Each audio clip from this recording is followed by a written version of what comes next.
আজি আমাৰ ৰেলী হল ৰাইজৰ বহুত উপস্থিতি আৰু আমাৰ সকলো ইএম সকলো এমএসি ধুনীয়াকৈ কাম কৰি আছে। কেইদিনমান আগতে প্লেণ্ডনিংটিও আমাৰ পাৰ্টিতে যোগদান কৰিছে। গতিকে এইবাৰ বোকাজানত আমি বহুত ভাল ভোট পাম বুলি মই আশা কৰিছোঁ।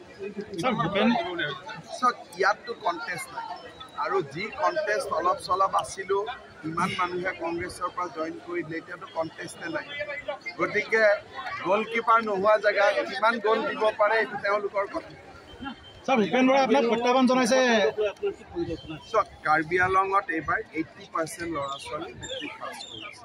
যোৱাবাৰ যথেষ্ট ল'ৰা মেজিষ্ট্ৰেটো হৈছে।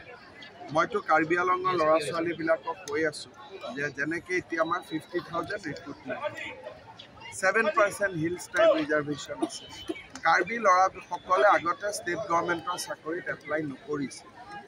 মই তেওঁলোকক কৈ আছোঁ যে সকলোৱে আবেদন কৰিব লাগে, কাৰণ অকল কাৰ্বি আংলঙতে নহয়, গোলাঘাট নগাঁও চবতে চাকৰি আছে। হিলছ ট্ৰাইবৰ পষ্টবিলাক খালী হৈ থাকে। গতিকে সেই সজাগতাটো আমি আনিবৰ কাৰণে চেষ্টা কৰি আছোঁ। আৰু বাকী কমিউনিটি অসমত তেনেকুৱা কোনো কথা নাই, চব কমিউনিটি এপ্লাই কৰিব। ছাৰ ভূপেন বৰাই আপোনাক প্ৰত্যাহ্বান জনাইছে।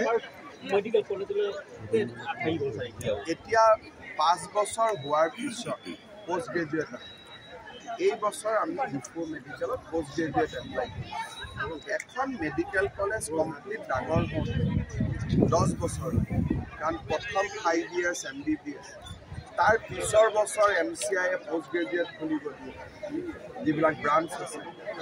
সেই ব্ৰাঞ্চৰ পৰা ডক্টৰ পাছ কৰোঁতে 3 বছৰ। গতিকে যেনেকৈ সন্তান গৰ্ভত 10 মাহ 10 দিন থাকে, তেনেকৈ এখন মেডিকেল কলেজ ডেভেলপ হয় 8 to 9 years।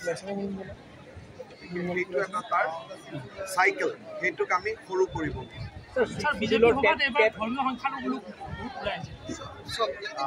সংখ্যালঘু হওক সংখ্যাগুৰু হওক, অৰুণোদয়টো সকলোৱে পাইছে, চাকৰি মেৰিট বেচিছত সকলোৱে পাইছে।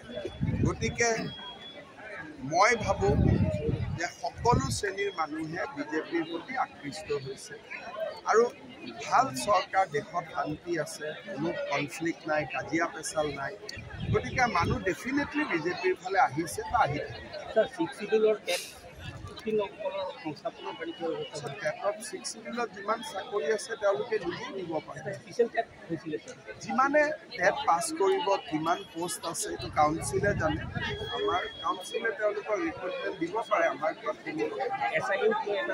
SI একো নাথাকে। যদি যিমান পোষ্ট সিমান যদি চাকৰি হয় SI